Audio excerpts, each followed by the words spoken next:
जय Hind. Last class में हम लोग माइटोकॉन्ड्रिया पढ़े थे, उसके स्ट्रक्चर के बारे में आपको बताए थे, तो उसी को वहीं से शुरू करते हैं।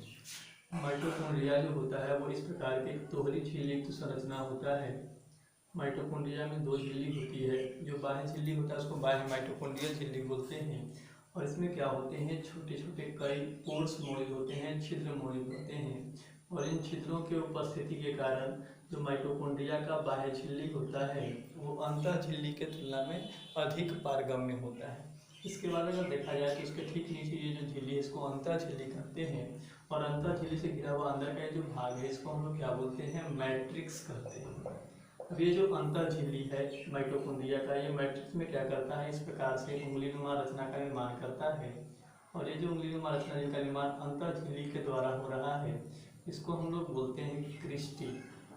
और ये क्रिस्टी का क्या काम है, क्रिस्टी जो होते हैं वो मैट्रिक्स के जो सरफेस एरिया होता है, सतह क्षेत्र होता है, उसको बढ़ाते हैं।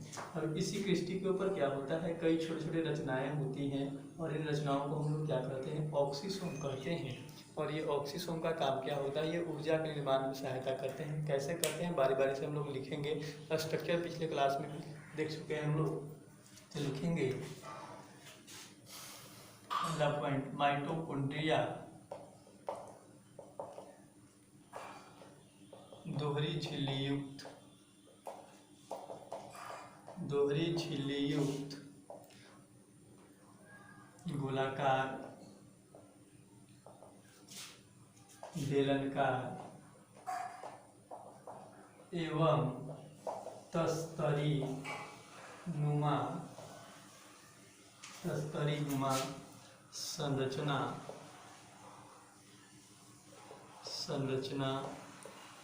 है। ठीक, इसके बाद अगर देखें तो ये दो झिल्ली, बाह्य झिल्ली और अंतः झिल्ली। तो बाह्य झिल्ली जो होता है उसके ऊपर अनेक छोटे छोटे क्या होते हैं, छिद्र होते हैं, और इसके उपस्थिति के कारण जो बाह्य झिल्ली होता है वो अधिक क्या होता है, पारगम्य होता है। नेक्स्ट पॉइंट लिख सकते हैं, माइटोकॉन्ड्रिया के बाह्य झिल्ली पर अनेक छिद्र मौजूद होते हैं जिनके कारण यह अधिक पारगम्य होता है। अधिक पारगम्य किसके तुलना में होता है, अंतः झिल्ली के तुलना में होता है। उसके बाद देखें तो अंतः झिल्ली है, और अंतः झिल्ली से घिरा हुआ अंदर का जो पूरा खाली भाग आपको दिखाई दे जिसको हम लोग क्या बोलते हैं, मैट्रिक्स कहते हैं। तो लिख सकते हैं नेक्स्ट पॉइंट, माइटोकॉन्ड्रिया के अंतः झिल्ली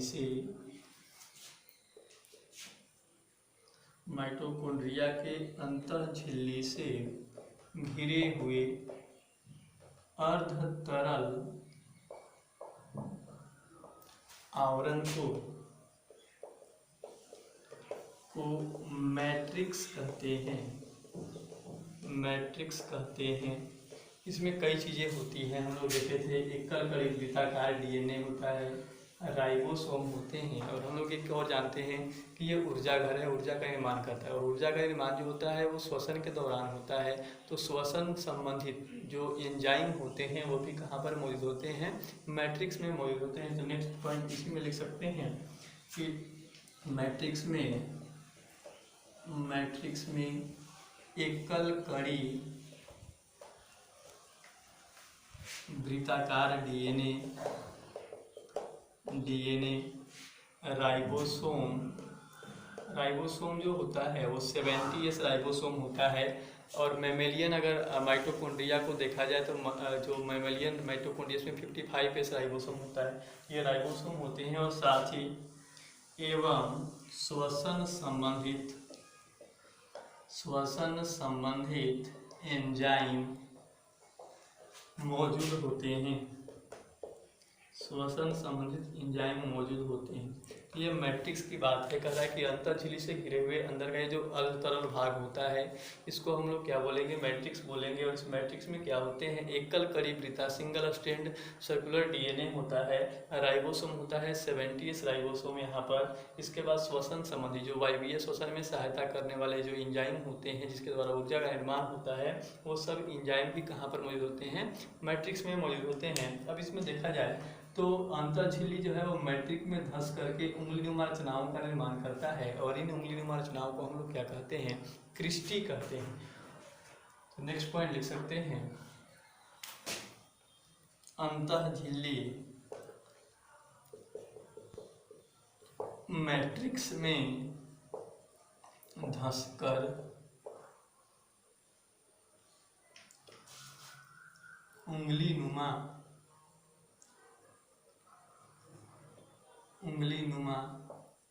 रचनाओं का निर्माण करती है, जिसे क्रिस्टी कहते हैं, जिसे क्रिस्टी कहते हैं। इसी में लिख सकते हैं, यह मैट्रिक्स के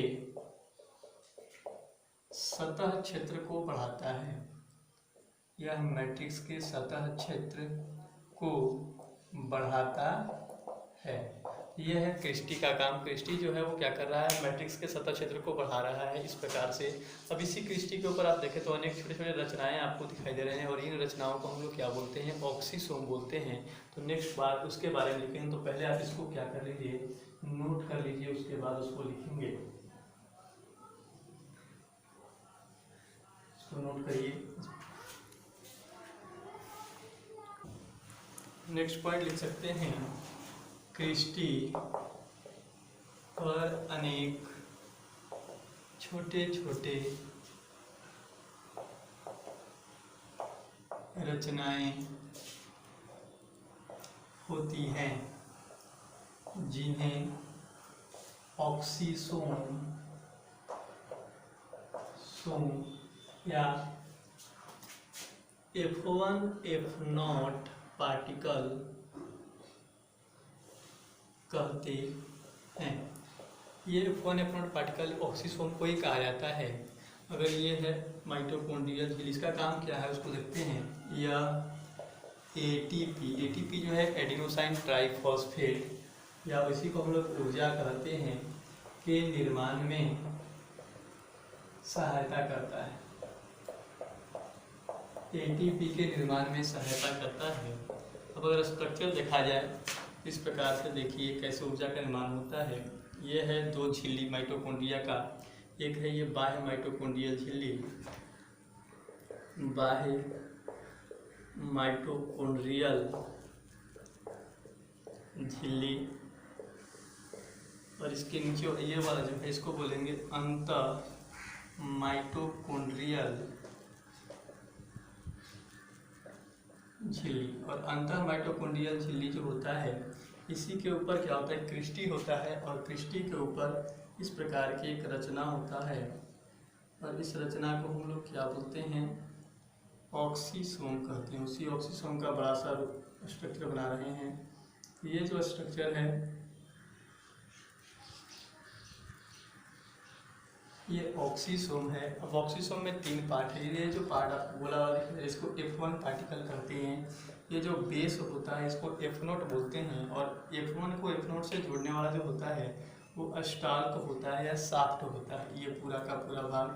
तो ये इस प्रकार का इतना बड़ा ऑक्सीसोम होता है। अब ये ऑक्सीसोम क्या, ये जो अंतर झिल्ली होता है ये इलेक्ट्रॉन को कैरी करता है, और इलेक्ट्रॉन को कैरी करने का हम इसको बोलते हैं ETS कहते हैं। ETS का मतलब होता है इलेक्ट्रॉन ट्रांसपोर्ट सिस्टम, या इसी को बोलते हैं ETC का मतलब इलेक्ट्रॉन ट्रांसपोर्ट चेन।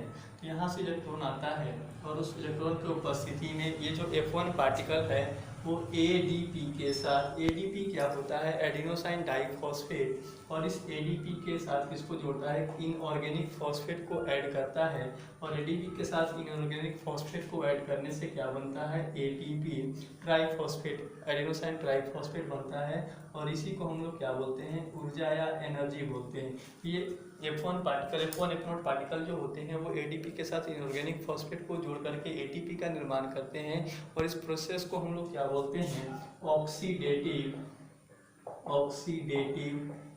फॉस्फोराइलेशन। इस पूरे क्रिया को, जहाँ पर ADP में इनऑर्गेनिक फॉस्फेट को जोड़ करके ATP का निर्माण हो रहा है, इस क्रिया को हम लोग बोलते हैं ऑक्सीडेटिव फॉस्फोराइलेशन, और ये क्रिया माइटोकॉन्ड्रिया में होता है, कहाँ पर, F1 F0 पार्टिकल्स के पास, ठीक है। तो यहाँ से इस प्रकार से ये क्या करता है, ऑक्सीसोम ऊर्जा के निर्माण में सहायता करता है। इसको आप क्या कर सकते हैं, नोट कर सकते हैं।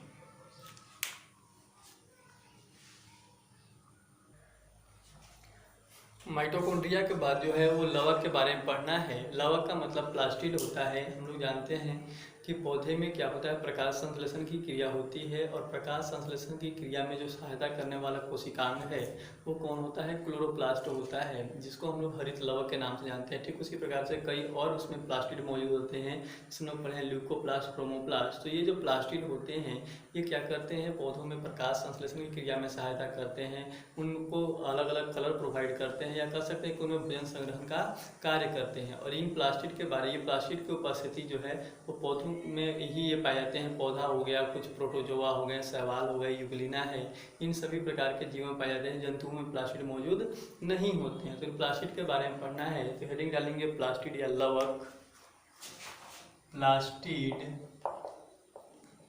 या इसी को हम लोग बोलते हैं लवक, देख सकते हैं। यह लवक एक महत्वपूर्ण कोशिकांग है। लवक एक महत्वपूर्ण कोशिकांग है जो मुख्य रूप से पादप कोशिका, प्लांट सेल, पादप कोशिका, प्रोटोजोआ, कुछ प्रोटोजोआ होते हैं उनमें पाया जाता है। यूग्लिना एवं कुछ शैवालों में पाया जाता है, कुछ शैवालों में पाया जाता है। अगर आप देखिए लवक है तो लवक जो होते हैं वो कार है, और इनमें उपस्थित वर्णक के आधार पर लवक जो होते हैं इनको 3 भागों में बांटा गया है, अवर्णी लवक, वर्णी लवक और हरित लवक। इसको लिख सकते हैं नेक्स्ट, इसके टाइप, लवक के प्रकार, लवक के प्रकार, और लवक जो होते हैं उनके कार्य एवं उपस्थित वर्णकों के आधार पर, कार्य एवं उपस्थित वर्णकों के आधार पर, वर्णक का मतलब होता है रंग या पिगमेंट, वर्णकों के आधार पर लवक 3 प्रकार के होते हैं। फर्स्ट जो होता है इसको बोलते हैं अवर्णी लवक, अवर्णी लवक या ल्यूकोप्लास्ट। सेकेंड जो होता है इसको बोलते हैं वर्णी लवक या क्रोमोप्लास्ट,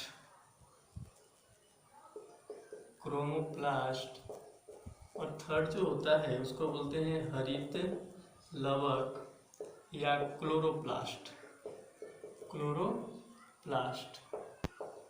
अब इसको अगर बारी बारी से देखा जाए तो अवर्णी लवक ऐसे प्लास्टिड होते हैं, ऐसे लवक होते हैं जिनमें वर्णक मौजूद नहीं होता है। अ का मतलब है अब्सेंट, वर्णी का मतलब वर्णक। ऐसे लवक जिनमें वर्णक क्या होते हैं, अनुपस्थित होते हैं, उन या कह सकते हैं कि ऐसे लवक जो पौधा के रंगहीन भागों जैसे जड़ हो गया उनमें मौजूद होते हैं, ऐसे लवक हम लोग अवर्णी लवक कहते हैं। तो इनका काम क्या होगा, ये भोजन संग्रहण का काम करते हैं, जैसे कार्बोहाइड्रेट हो गया, वसा हो गया, प्रोटीन हो गया, इस तरह के पदार्थों के संग्रहण का जो काम करता है वो कौन करता है, अवर्णी लवक करता है। वर्णी लवक जो होते हैं इनमें क्या होता है, कई प्रकार के वर्णक मौजूद होते हैं, और ये फूल, फल एवं पत्तियों को क्या करते हैं, विभिन्न रंग प्रदान करते हैं। देखे होंगे पौधा में कई प्रकार के फल का कलर अलग होता है, फूल का कलर अलग होता है। ये फल फूल का अलग अलग जो रंग होता है वो किसके उपस्थिति कारण होता है, वर्णी लवक का उपस्थिति कारण होता है। और हरित लवक जो होता है ये दोहरी झिल्ली संरचना होता है जिनमें क्लोरोफिल वर्णक मौजूद होता है। और क्लोरोफिल के उपस्थिति के कारण जो हरित लवक है ये प्रकाश संश्लेषण में फोटोसिंथेसिस में क्या करता है, सहायता करता है। इसको पहले नोट करिए, बारी बारी से पढ़ते हैं। तो पहला हेडिंग आएगा अवर्णी लवक जिसको हम लोग ल्यूकोप्लास्ट बोलते हैं। और भी बताया कि इसमें वर्णक क्या होता है, अनुपस्थित होता है। तो लिख सकते हैं ऐसे लवक जिनमें वर्णक अनुपस्थित होता है तथा कह सकते हैं तथा जो पौधों के रंगहीन भागों में पाया जाता है उसे अवर्णी लवक कहते हैं। पहला तो इसमें वर्णक अनुपस्थित होंगे और दूसरा कह रहा है कि पौधों के रंगहीन भागों में पाए जाते हैं, या कह सकते हैं कि ऐसे भाग जहाँ पर सनलाइट मौजूद नहीं होता, जहाँ पर सनलाइट नहीं पड़ता है, जैसे जड़ हो गया, तो वैसे भागों में क्या होते हैं, अवर्णी लवक मौजूद होते हैं। तो इनका काम क्या होता है पौधों में, ये पौधों के अंदर भोजन संग्रहण का, खाद्य पदार्थों के संग्रहण का काम करते हैं। लिख सकते हैं अवर्णी लवक मुख्य रूप से भोजन संग्रहण का कार्य करते हैं, फूड मटेरियल को स्टोर करते हैं। और इसके आधार पर ये 3 प्रकार के होते हैं। पहला जो होता है उसको बोलते हैं एमाइलोप्लास्ट। अवर्णी लवक में कई प्रकार के होते हैं कि ये कौन से भोजन को संग्रहण कर रहा है, इसके आधार पर। तो एमाइलोप्लास्ट जो होता है ये स्टार्च को संग्रहित करता है। स्टार्च क्या होता है, एक प्रकार का कार्बोहाइड्रेट होता है। हम लोग कोशिका झिल्ली पढ़ने से पहले कार्बोहाइड्रेट पढ़ चुके हैं। तो ये एमाइलोप्लास्ट को स्टोर करने, एमाइलोप्लास्ट जो है वो किसको स्टोर करता है, स्टार्च या कार्बोहाइड्रेट को। इसके बाद सेकेंड जो होता है उसको बोलते हैं इलियोप्लास्ट।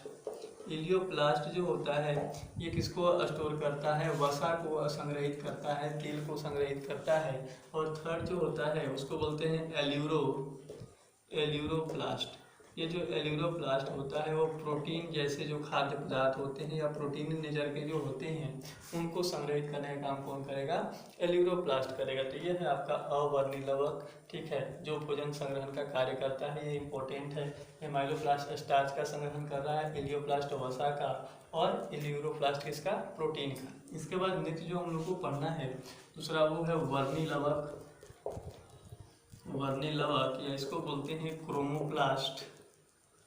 इनका काम क्या है, ये ऐसे लवक होते हैं जो पौधों के विभिन्न भाग जैसे फूल, फल एवं पत्तियों को क्या करते हैं, विभिन्न रंग प्रदान करते हैं। ऐसे लवक को हम लोग क्या बोलेंगे, वर्णी लवक बोलेंगे। इनके कारण ये फूल का अलग अलग रंग होता है, फल का अलग अलग रंग होता है, बीजों का अलग अलग रंग होता है, वो सब के सब किसके कारण होगा, वर्णी लवक के कारण। इसमें लिख सकते हैं ऐसे लवक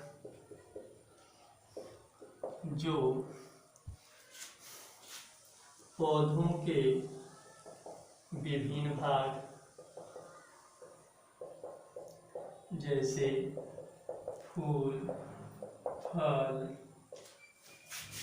पत्तियों एवं बीजों को विभिन्न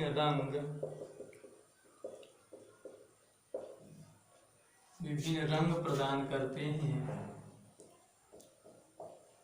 उसे वर्णी लवक कहते हैं। उसे क्या कहेंगे, वर्णी लवक कहेंगे। अब ये जो वर्णी लवक हैं वो अलग अलग भागों को अलग अलग रंग प्रोवाइड कर रहा है। इसके पीछे क्या कारण क्या होगा, तो इसमें विशेष प्रकार के वर्णक मौजूद होते हैं और इनमें पाए जाने वाले वर्णक जो होते हैं वो वसा में विलय होते हैं, वसा में घुलनशील होते हैं। इसलिए एनसीईआरटी लिखा है कि वर्णी लवक में वसा में विलय कैरोटीनॉइड्स, कैरोटीन और जैंथोफिल जैसे वर्णक क्या होते हैं, मौजूद होते हैं। तो नेक्स्ट पॉइंट ये लिखेंगे, वर्णी लवक में वसा में घुलनशील या वसा में विलय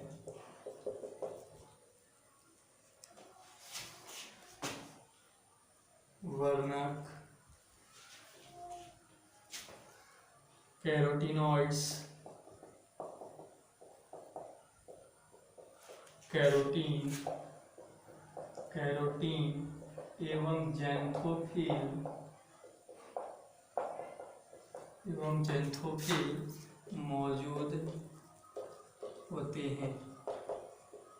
तो तीन वर्णक है, कैरोटीनॉइड्स है, कैरोटीन है, ज़ैंथोफिल है। ये तीनों के तीनों वर्णक जो होते हैं वो फैट में सोलूबल होते हैं, वसा में घुलनशील होते हैं और ये तीनों कहाँ मौजूद होते हैं? वर्णी लवक में। और इनके उपस्थिति के कारण ही फूल फल एवं पत्तियों का क्या होता है? अलग अलग रंग होता है, कलर होता है। तो इसको नोट करिए, इसके बाद आगे बढ़ते हैं।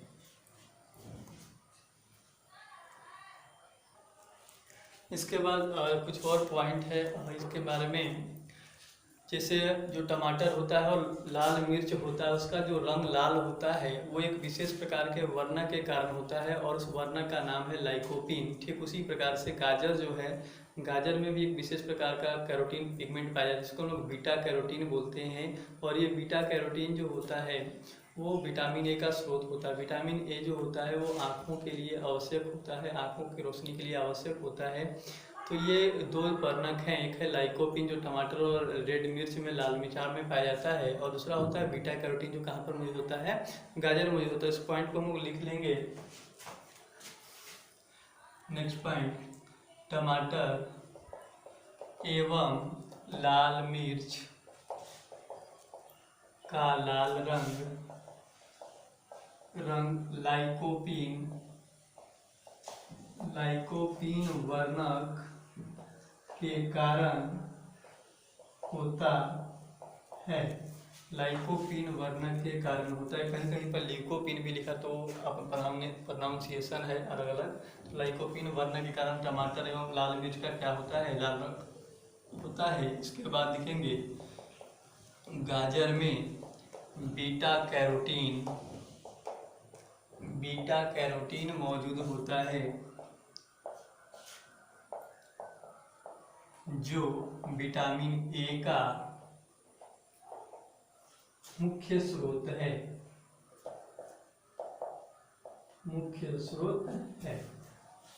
इसके बाद हम लोग देख सकते हैं, तो जो एक प्लास्टिड होता है वो दूसरे प्लास्टिड में परिवर्तित होता है। ये कहने का मतलब अवर्णी लवक जो है वो वर्णी लवक में, और वर्णी लवक जो है वो हरित लवक में क्या होता है? परिवर्तित होता है।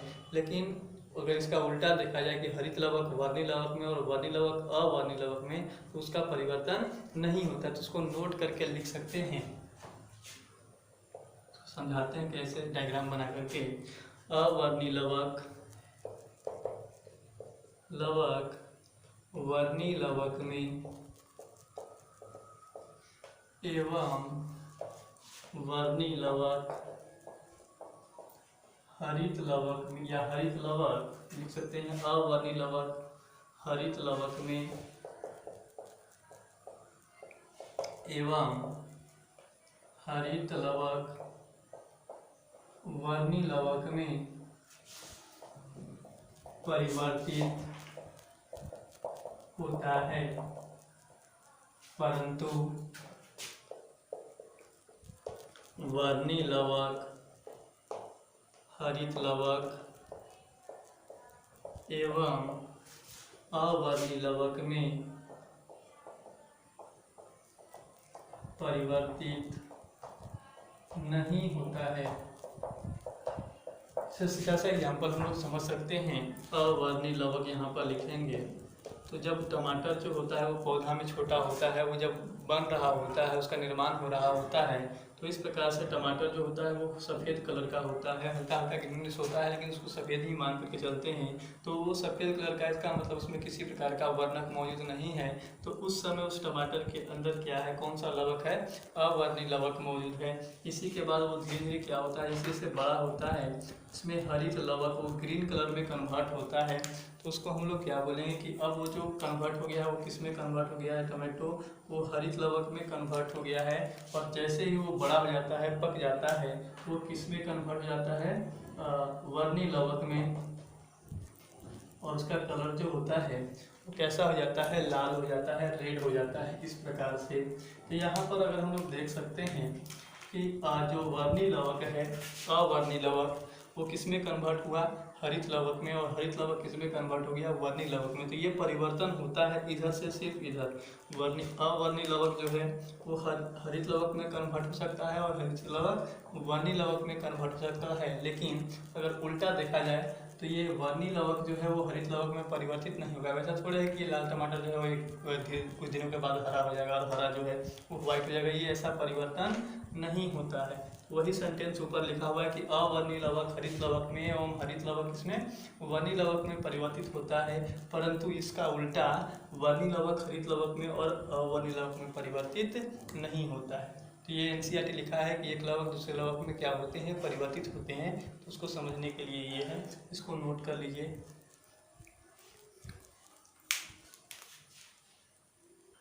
इसके बाद जो पढ़ना है वो तीसरा है, वो हरित लवक है।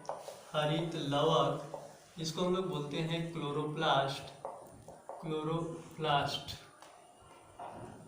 क्लोरोप्लास्ट जो होता है वो पौधों में पाया जाने वाला मुख्य प्रकाश संश्लेषी अंगक होता है, कोशिकांग होता है, और जिसमें मुख्य रूप से क्लोरोफिल वर्णक, कैरोटीनॉइड्स और ज़ैंथोफिल क्या होते हैं, मौजूद होते हैं। अगर देखा जाए तो एक पादप कोशिका में मुख्य रूप से एक ही क्लोरोप्लास्ट हरित लवक मौजूद होता है, लेकिन ऐसे कोशिकाएं जो मुख्य रूप से प्रकाश संश्लेषण का कार्य करती हैं, ऐसे कोशिकाओं में क्या होता है, हरित लवक की संख्या अधिक होती है, और वो लगभग 20 से 40 तक होती हैं। ऐसे कोशिकाएं जो होती हैं वो पत्तियों में पाई जाती हैं, और जिनका नाम है मीजोफिल कोशिकाएं। मीजोफिल कोशिकाएं जो है वो मुख्य रूप से उनका काम ही प्रकाश संश्लेषण है, तो उनके अंदर प्रकाश संश्लेषी अंगक जो क्लोरोप्लास्ट है उसकी संख्या भी क्या होगी, अधिक होगी। तो लिख सकते हैं इसमें हरित लवक में यह पौधों में पाए जाने वाला मुख्य प्रकाश संश्लेषी अंगक है। पौधों में पाया जाने वाला मुख्य प्रकाश संश्लेषी अंगक है। इसमें क्लोरोफिल, जिसमें मुख्य रूप से क्लोरोफिल, कैरोटीनॉइड्स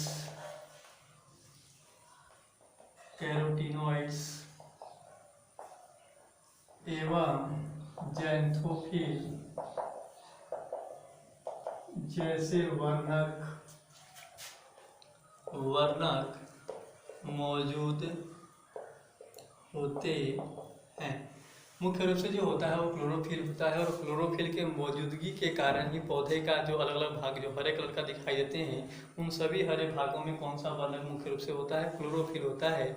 और क्लोरोफिल के उपस्थिति के कारण वो हरे दिखाई देते हैं। इनके साथ साथ कुछ और सहायक वर्णक भी होते हैं, जिसको कैरोटीन बोल रहे हैं, जो प्रकाश संश्लेषण में क्या करते हैं, सहायता करते हैं। ये हरित लवक है। हरित लवक कह रहा है कि ये मुख्य रूप से पौधों में पाए जाने वाला महत्वपूर्ण कोशिकांग है, जो प्रकाश संश्लेषण में क्या करता है, सहायता करता है। इसको हम लोग प्रकाश संश्लेषी क्या कह रहे हैं, अंगक कह रहे हैं, और इसमें इस प्रकार के पिगमेंट क्या होते हैं, मौजूद होते हैं। नेक्स्ट पॉइंट यहीं पर नोट करके लिखेंगे, प्रत्येक पादप कोशिकाओं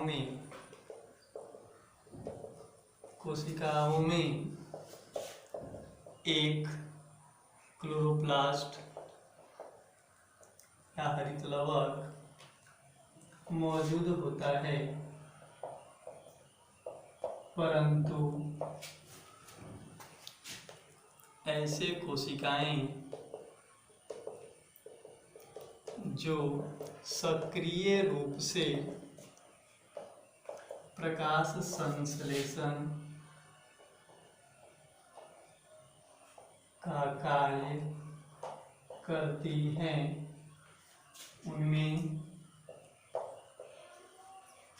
क्लोरोप्लास्ट की संख्या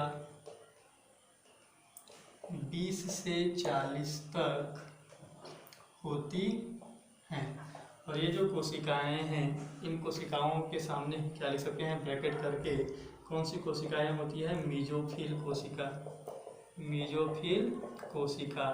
ये पत्तियों में पाई जाने वाली कोशिका हैं, और इनमें प्रकाश संश्लेषण की क्षमता क्या होती है, बाकी कोशिकाओं से अधिक होती है। अब अगर हम लोग हरित लवक की लंबाई और चौड़ाई देखें तो हरित लवक का जो लंबाई होता है, लंबाई जो होता है वो कितना होता है, 5 माइक्रोमीटर से 10 माइक्रोमीटर के आसपास होता है। और इसकी अगर चौड़ाई देखा जाए तो इसका चौड़ाई जो होता है वो होता है 2 से 4 माइक्रोमीटर, या कहीं कहीं पर ये वैल्यू चेंज किया हुआ रहता है। इसको लिख सकते हैं 2 माइक्रोमीटर से 4 माइक्रोमीटर। तो ये लंबाई और चौड़ाई किसके होते हैं, हरित लवक के होते हैं। इसमें कहा कि प्रत्येक पादप कोशिकाओं में हरित लवक की संख्या जो होती है वो 1 होती है, लेकिन ऐसे कोशिकाएं जो मुख्य उनका काम ही जो है प्रकाश संश्लेषण है, ऐसे कोशिकाओं में इसको क्या बोलेंगे, मेसोफिल कोशिका बोलेंगे। और ऐसे कोशिकाओं में प्रकाश संश्लेषी अंगक जो हरित लवक होती है, इनकी संख्या जो है वो 20 से 40 तक होती है। और इनकी लंबाई चौड़ाई अगर है तो लंबाई जो होता है वो 5 माइक्रोमीटर से 10 माइक्रोमीटर होता है, और चौड़ाई 2 माइक्रोमीटर से 4 माइक्रोमीटर होता है। जिसको नोट कर लीजिए।